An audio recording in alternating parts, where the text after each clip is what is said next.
So this morning we will have a story of Lord Balaram. But prior to that, I'd like to recap something that for many, many days, years, to remind us of what we should be doing and the goal of life. So, after establishing our transcendental nature and understanding our true natural transcendental position and our eternal activities that we should be doing in harmony with the will and the pleasure of the Supreme Person. The Supreme Person is self-sufficient, but one main factor that we want to discuss here is what he wants.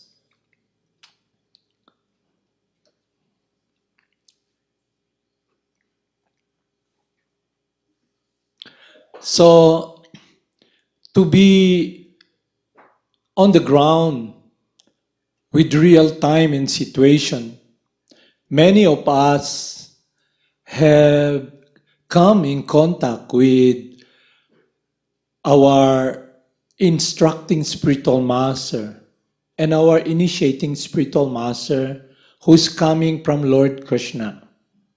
But prior to this, we are so miserable, we are in ignorance, and we want relief. And he gave us a process, the chanting of the holy names, that will purify us from this ignorance and misgivings.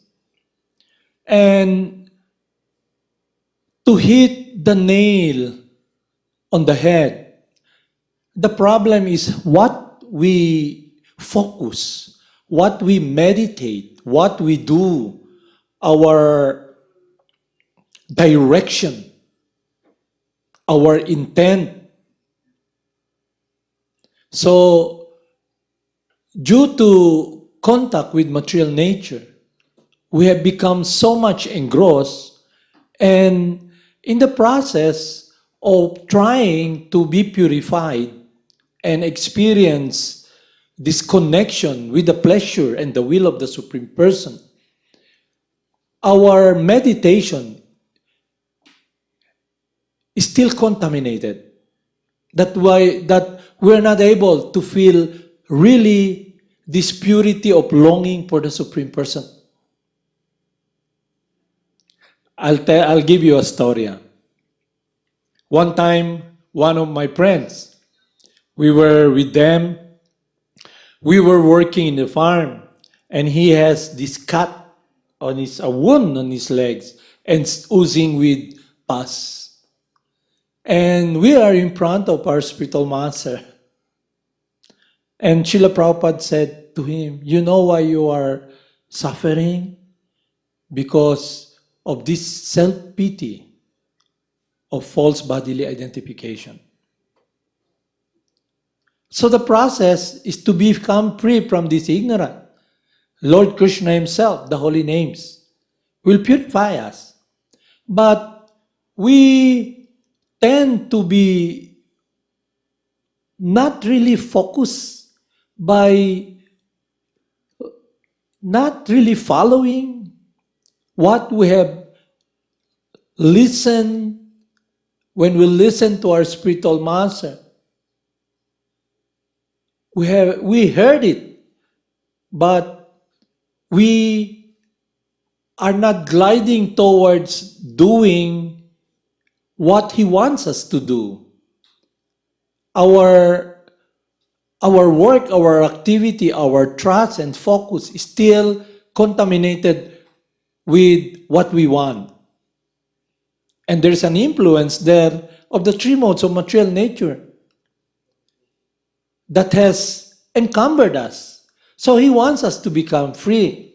So when my friend met our spiritual master, prior to meeting our spiritual master, she wants relief from her suffering, this miserable world, this lack of of fulfillment in his heart, which is centered around someone to take shelter, someone to fulfill his heart's content. So she was given the process. And in the beginning, it's like, wow, this is it, This is what I should do. But after a while, she became lax and she drifted away. And in a truest sense, it's just simply it becomes an osmosis, or she's thinking she's still engaged in devotional service, doing the will of Lord Krishna. But in the truest sense, it's her own will, it's her world, it's her desire to fulfill her desire. What's in her mind? What's her idea of shelter? And the meditation, Lord Krishna's instruction, the focus that what our Gurudev is giving us has become, she just sidetrack it, and she's thinking, I'm all right. But when the meditation she's doing, there's something that happened. It's a jolt. Hey, the meditation, the focus of your love, of your heart, of your shelter, your husband, he'll gonna die now. Yes, he just had a heart attack. And immediately you get jolted. Krishna, Krishna, help, help, help, help. So now she's confused and she's thinking, what happened? So she should look back where she started. At the time she wanted relief, I told her, you came in contact with Lord Krishna, with our Gurudev, with the holy names, and you were taught to meditate upon the transcendental world of loving Lord Krishna. But because your focus or the way when the weight of your desire is more it gravitates towards your mind and desire and what you want, and she's not able to focus upon the instruction of her spiritual master. But she wants relief. Now she wants relief. Please don't let him die. And also the husband said, please don't let her die.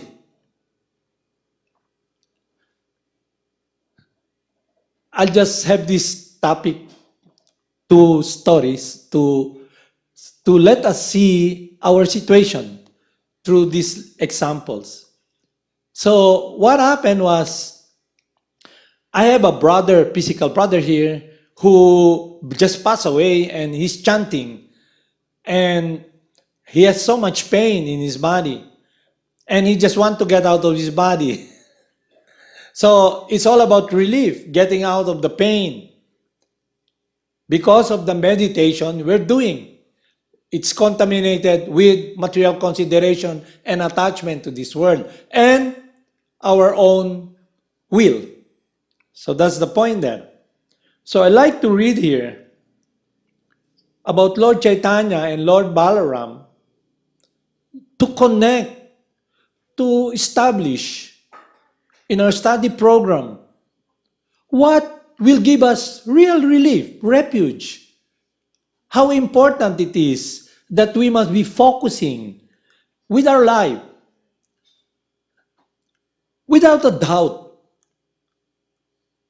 the teachings that has been given to us through listening and hearing from our spiritual master about entering the world of pure devotional service.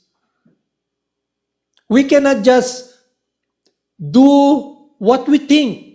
It is a science, a transcendental science to be undertaken under the guidance of someone who is a pure, loving servant of God. So I'll read here first before reading the pastimes of Lord Balaram, because it is about meditation, about focus, about surrender. Where we should be putting our whole direction, our whole being.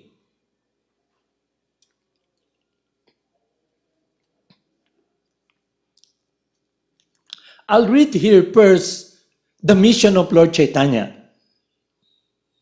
So we can enter that word of Lord Balaram and the Vaishnavas and the devotees. So we can have this track. This is a science. This is our situation. Most of us, we want to become free.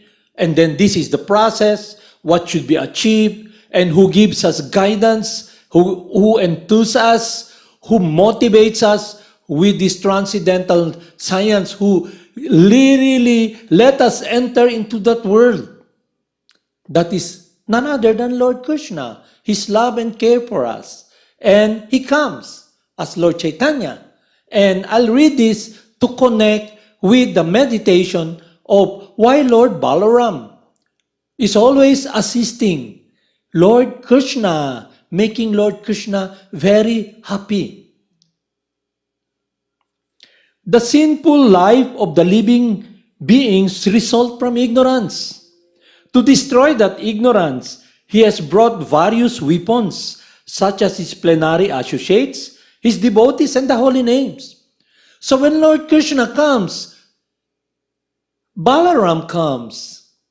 So when Lord Chaitanya comes, Lord Nityananda comes, Balaram. The spiritual master is the representative of Lord Balaram. He gives us spiritual strength. Lord Balaram gives us spiritual strength. And this strength is not what we think like the X-Men or Spider-Man. It's the strength of loving affection, of one's life completely doing what is pleasing to the heart, the desire of the Supreme Person, our eternal love, the Supreme Personality of Godhead, Lord Krishna Govinda, Madana Mohana, the all-attractive, sweet Supreme Person who is embracing us, who will assist us. Because transcendental devotional service is not through our own power. It is Krishna's. He enthuses us. He makes it that our love becomes so much close to Him because He enjoys our love. That is the purpose of why we should be completely under that world of devotional service. The sinful life of the living beings result from ignorance. To destroy that ignorance, He has brought various weapons such as His plenary associates, His devotees, and the holy names. His devotees and the holy names. The greatest ignorance consists of activities, whether religious or irreligious, that are opposed to devotional service. They are known as sins. Raising his arms, chanting the holy names, and looking upon all with deep love, he drives away all the sins and floods everyone with love of God. Love of Godhead, love of Krishna. May the Supreme Personality of Godhead, in the form of Lord Chaitanya, bestow His causeless mercy upon us. His smiling glance at once drives away all the bereavements of the world. And His very words enliven the auspicious creepers of devotion by expanding their leaves. Taking shelter of His lotus feet invokes transcendental love of God at once. Anyone who looks upon His beautiful body or the beautiful face becomes freed from all sins, obtain the wealth of love of Godhead. In other incarnation, the Lord descended with armies and weapons, but in this incarnation, His soldiers are His plenary parts and associates. So when Lord Krishna came here, Lord Chaitanya And when Lord Chaitanya came here, he came with his associates who bestows pure love of God, devotional service, by teaching us the science, by helping us be focused in that world. So now if we retrace and look back why we are drifting away and gliding away and gravitating towards what is not really transcendental, it is because of our meditation. It is because our commitment, our truthfulness, our surrender. So it is our natural world to be engaging in loving service. But how come we are meditating, focusing, and gravitating and drifting away towards this miserable world?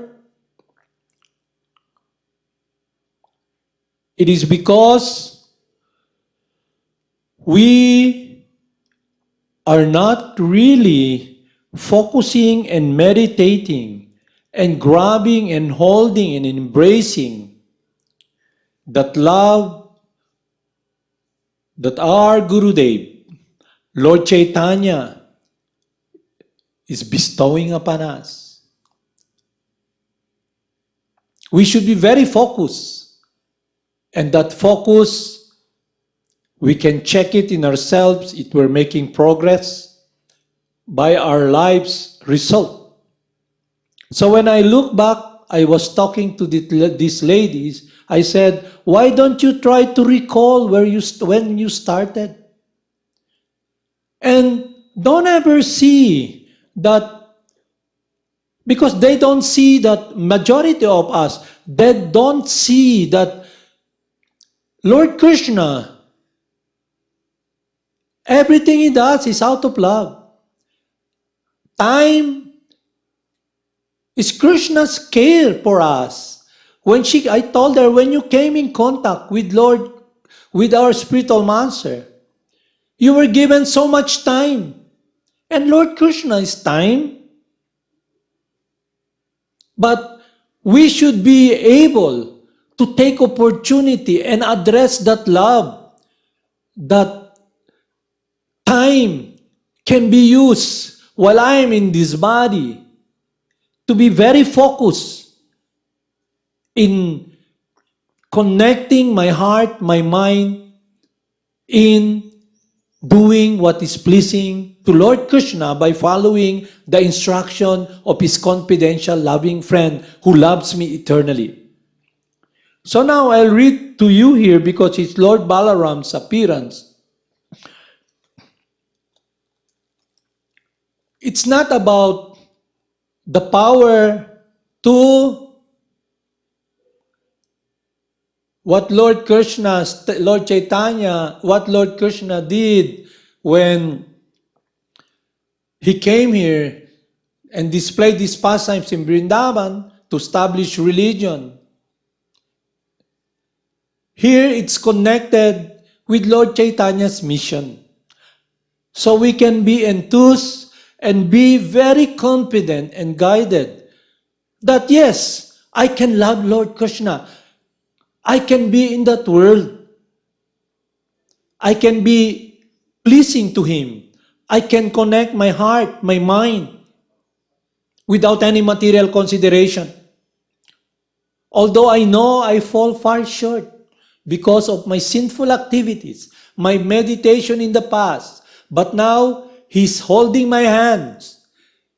He's on this transcendental boat, picking me up from this ocean of misery and this transcendental breeze of Krishna's embrace, the holy names, the devotees, and his expansion. Lord Balaram, Lord Nityananda comes to make Lord Krishna happy by connecting us all in that world wherein Lord Krishna is pleased with our love. And the examples, the perfect examples are the resident of Vrindavan and Lord Balaram pastimes. Lord Balaram visits Vrindavan. Lord Balaram became very anxious to see his father and mother, Maharaj Nanda and Yasoda. Therefore, he started for Vrindavan on a chariot with great enthusiasm. The inhabitants of Vrindavan had been anxious to see Krishna and Balaram for a very long time. When Lord Balaram returned to Vrindavan, all the cowherd boys and the gopis had grown up. But still on his arrival, they all embraced him, and Balaram embraced them in reciprocation. After this, he came before Maharaj Nanda and Yasoda and offered his respectful obeisances unto them. In response, Mother Yasoda and Nanda Maharaj offered their blessings unto him. They address him as Jagadivasra, or the Lord of the universe, who maintains everyone. The reason for this was both Krishna and Balaram maintain all living entities, and yet Nanda and Yasoda were put into such difficulties on account of their absence. Feeling like this, they embraced Balaram, and seating him on their laps, began their perpetual crying, wetting Balaram with their tears. Lord Balaram then offered his respectful obeisances to the early cowherd men and accepted the obeisances of the younger cowherd men. Thus, according to their different ages and relationship, Lord Balaram exchanged feelings of friendship with them. He shook hands with those who were his equals in age and friendship, and with loud laughing embraced each one of them. After being received by the cowherd men and boys, the gopis, and King Nanda and Yasoda, Lord Balaram sat down. Feeling satisfied, they all surrounded him. First, Lord Balaram inquired from them about their welfare, and then, not having seen him for such a long time, they began to ask him different questions. The inhabitants of Vrindavan had sacrificed everything for Krishna, simply being captivated by the lotus eyes of the Lord.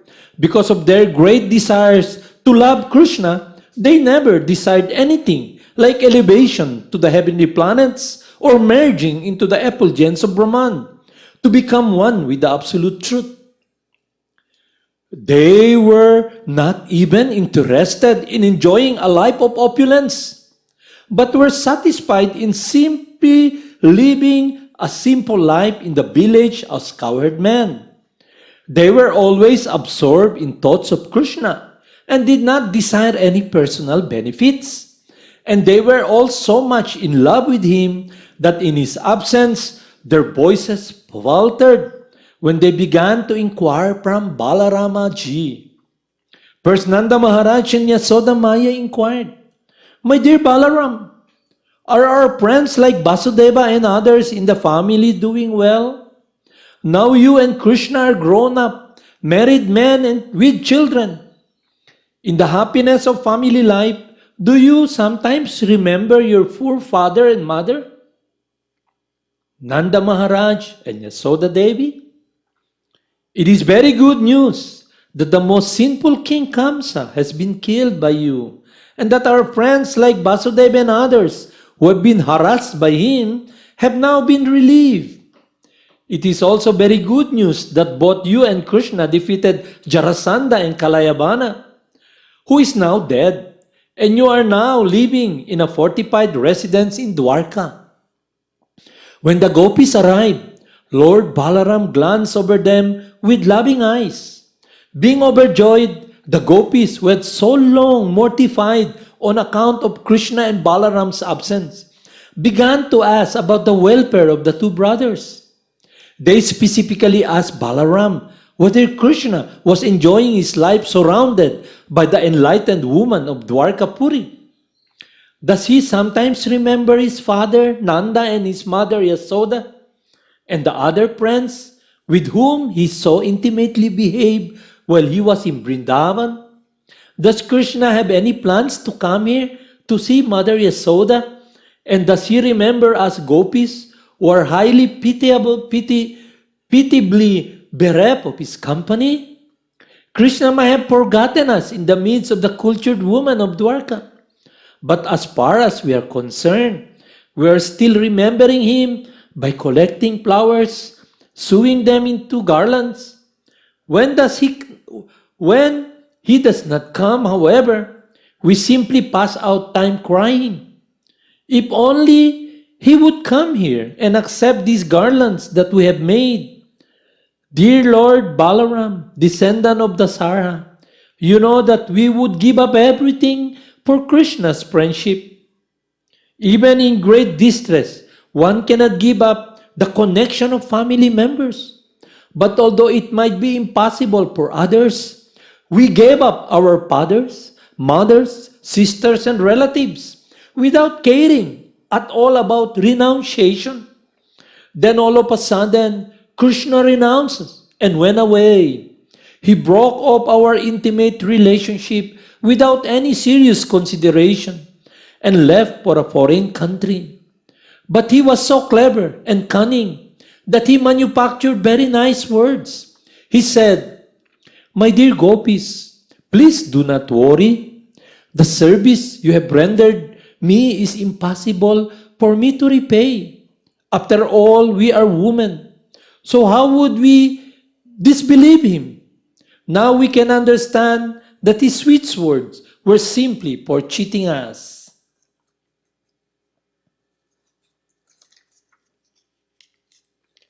Another gopi protesting Krishna's absence from Vrindavan began to say, "My dear Balarama ji, we're of course village girls, so Krishna could cheat us in that way.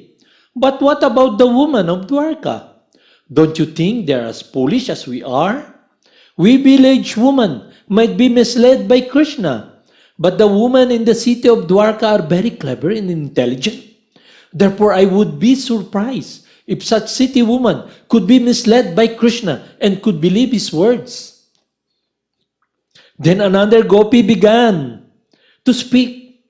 "My dear friend," she said, "Krishna is very clever in using words. No one can compete with him in that art.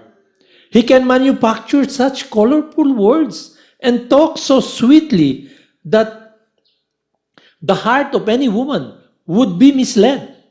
Besides that, he has perfected the art of smiling very attractively. And by seeing his smile, women become mad after him, and he would give themselves to him without any hesitation."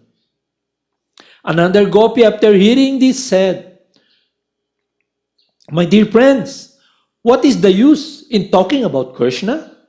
If we are all interested in passing away time by talking, let us talk on some subjects other than him. If cruel Krishna can pass his time without us, why can't we pass our time without Krishna? Of course, Krishna is passing his days very happily without us. But the difference is that we cannot pass our days very happily without him." When the gopis were talking in this way, their feelings for Krishna became more and more intensified. And they were experiencing Krishna's smiling, Krishna's words of love, Krishna's attractive pictures, Krishna's characteristics, and Krishna's embraces. By the force of their ecstatic feelings, it appeared to them that Krishna was personally present and dancing before them. Because of their sweet remembrance of Krishna, they could not check their tears and they began to cry without consideration. Lord Balaram could of course understand the ecstatic feeling of the gopis, and therefore he wanted to pacify them. He was expert in presenting an appeal and thus treating the gopis very respectfully. He began to narrate the stories of Krishna so tactfully that the gopis became satisfied. In order to keep the gopis in Vrindavan satisfied, Lord Balaram stayed there continually for 2 months. Namely, the months of Chaitra, March and April, and Baisakha, April and May. For those 2 months, he kept himself among the gopis, and he passed every night with them in the forest of Vrindavan, in order to satisfy their desire for conjugal love. Thus Balaram also enjoyed the rasa dance with the gopis during these 2 months. Since the season was springtime, the breeze on the bank of Jamuna was blowing very mildly, carrying the aroma of different flowers, especially of the flower known as kaumudi. Moonlight filled the sky and spreads everywhere, and thus the banks of Jamuna appeared to be very bright and pleasing. And Lord Balaram enjoyed the company of the gopis there. The demigods known as Varuna sent his daughter Baruni in the form of liquid honey, oozing with the hollows of the trees. Because of the honey, the whole forest became aromatic. And the sweet aroma of the liquid honey, Baruni, captivated Balaramaji. Balaramaji and all the gopis became very much attracted by the taste of Baruni, and all of them drank it together. While drinking this natural beverage, Baruni and the gopis chanted the glories of Lord Balaram, and Lord Balaram felt very happy, as if he had become intoxicated by drinking that Baruni beverage. His eyes rolled in a pleasing attitude. He was decorated with long garlands of forest flowers, and the whole situation appeared to be a great function of happiness because of this transcendental bliss. Lord Balaram smiled beautifully, and the drops of perspiration decorating his face appeared to be soothing morning dew. While Balaram was in that happy mood, he desired to enjoy the company of the gopis in the water of Jamuna.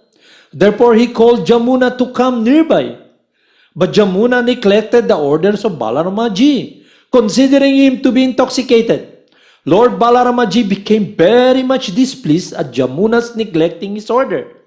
He immediately wanted to scratch the land near the river with his plowshare. Lord Balaram has 2 weapons, a plow and a club, and he takes service from them when they are required. This time he wanted to bring the Jamuna by force, and he took the help of the plow. He wanted to punish Jamuna because he did not come in obedience to his order. He addressed Jamuna, "You wretched river, you did not care for my order. Now I shall teach you a lesson. You did not come to me voluntarily. Now with the help of my plow, I shall force you to come. I shall divide you into hundreds of scattered streams." When Jamuna was threatened like this, she became greatly afraid of the power of Balaram, and immediately came in person, falling at his lotus feet and praying thus, "My dear Balaram, you are the most powerful personality, and you are pleasing to everyone.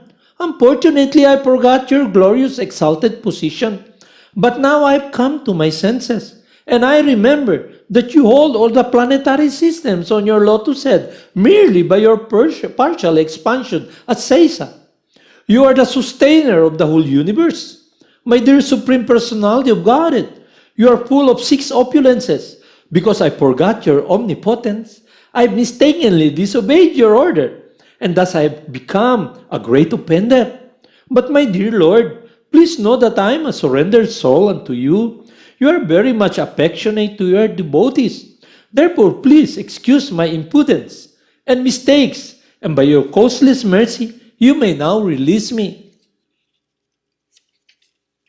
Upon displaying this submissive attitude, Jamuna was forgiven. And when she came nearby, Lord Balarama wanted to enjoy the pleasure of swimming within the water along with the gopis. In the same way, an elephant enjoys himself along with his many she-elephants. After a long time, Lord Balarama had enjoyed to his full satisfaction. He came out of the water, and immediately a goddess of fortune offered him a nice blue garment and a valuable necklace made of gold. After taking bath in the Jamuna, Lord Balaram, dressed in blue garments and decorated with golden ornaments, looked very attractive to everyone. Lord Balaram's complexion is white, And when he was properly dressed, he looked exactly like the white elephant of King Indra in the heavenly planet. The river Jamuna still has many branches due to being stretched by the plowshare of Lord Balaram. And all these branches of the rivers of Jamuna are still glorifying the omnipotency of Lord Balaram. Lord Balaram and the gopis enjoyed the transcendental pastimes together every night for 2 months. And time passed away so quickly that all these nights appeared to be only one night. In the presence of Lord Balaram, all the gopis and inhabitants of Vrindavan became as cheerful as they have been before in the presence of both brothers and Lord Krishna and Lord Balaram.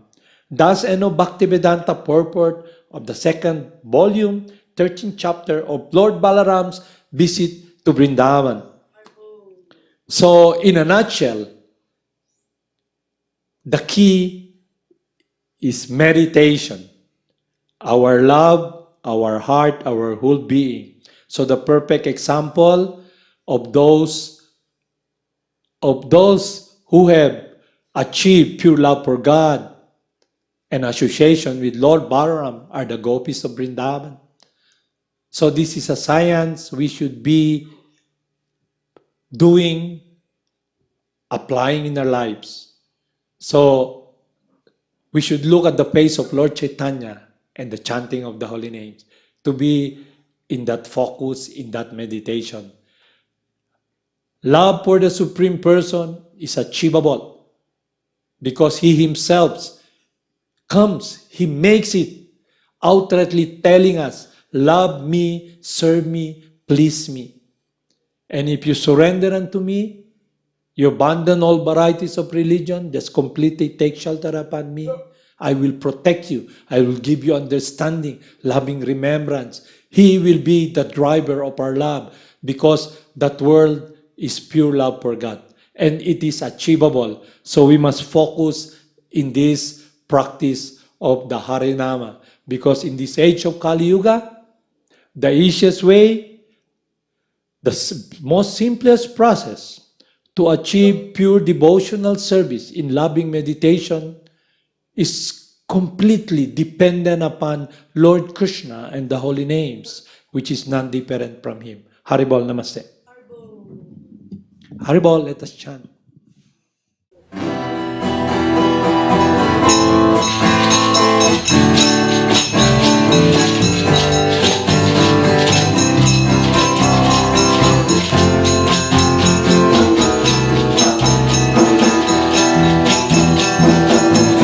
Namo Siddhaswarupananda, Paramahamsa Namine, Gora Karuna Sarupaya, Radha Krishna Prestanya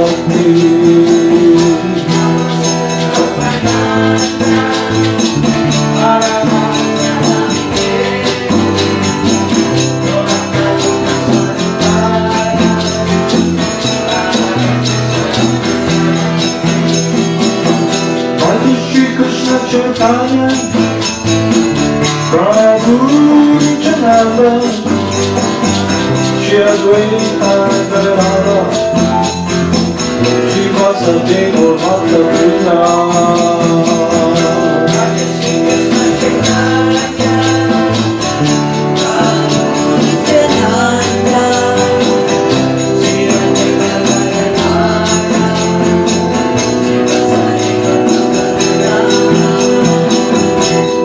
Shri Krishna Chaitanya, Prabhu Nityananda, Shri Advaita Gadadhara, Shri Vasudeva Bhakta Krishna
Jaya Jaya Lord Balaram. Jaya Jaya Lord Balaram. Jaya Jaya Lord Balaram. Jaya Jaya Lord Balaram. Jaya Jaya Lord Balaram. Bhajan Shri Krishna Chaitanya, Hari Bol Krishna, Prabhu Nityananda, Hari Bol Krishna, Shri Advaita Gadadhara, Hari Bol Krishna. Shiva Sante Gauranga Vrinda. Jaya Shri Krishna Chaitanya, Prabhu Nityananda, Shri Advaita Gadadhara, Shivasari Gaura-bhakta. Gopala Govinda Rama, Krishna Mohana. Hari Bol Krishna, Gopala Govinda Rama, Hari Bol Krishna, Madana Mohana. Gopala Govinda Rama, Madana Mohana, Gopala Govinda Rama, Madana Mohana. Gopala Govinda Rama, Hari Bol Krishna, Madana Mohana. Hari Bol Krishna, Gopala Govinda Rama, Hari Bol Krishna, Madana Mohana. Gopala Govinda Rama, Madana Mohana, Gopala Govinda Rama, Madana Mohana. Gopala Govinda Rama, Madana Mohana. Hari Bol Krishna, Gopala Govinda Rama, Madana Mohana. Gopala Govinda Rama, Madana Mohana, Gopala Govinda Rama, Madana Mohana. Gopala Govinda Rama, Madana Mohana. Hari Bol Krishna, Gopala Govinda Rama, Madana Mohana. Gopala Govinda Rama, Madana Mohana, Gopala Govinda Rama, Gopala Govinda Rama, Madana Hari Mohana. Bol Krishna, Gopala Govinda Rama, Madana Mohana. Gopala Govinda Rama, Madana Mohana, Gopala Govinda Rama, Madana Mohana. Gopala Govinda Rama, Hari Bol Krishna, Mohana. Hari Bol Gopala Krishna, Govinda Rama, Hari Bol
Gauranga. Jaya Jaya Gurudev, Jaya Jaya Gauranga, Jaya Jaya Gurudev, Jaya Jaya Gauranga.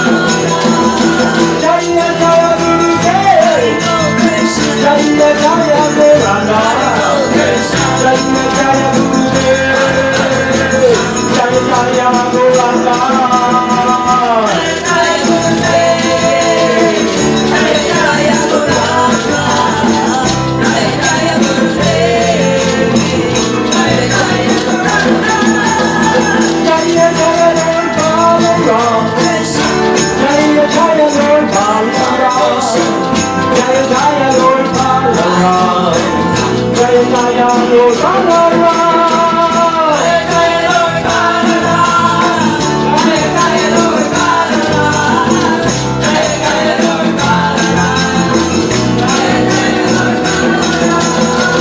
Namo Siddhaswarupananda, Paramahamsa namine, Ora karuna sarvaya, Krishna prasayate.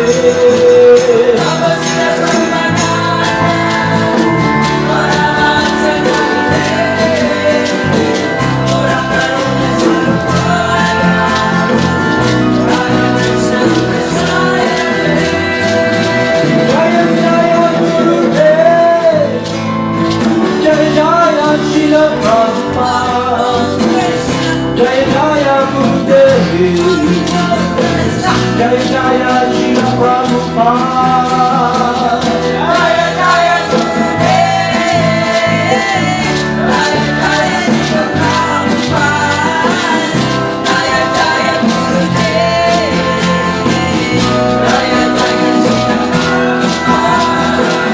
Jaya Jaya Siddhaswarupananda Paramahamsa, Jaya Jaya Siddhaswarupananda Paramahamsa.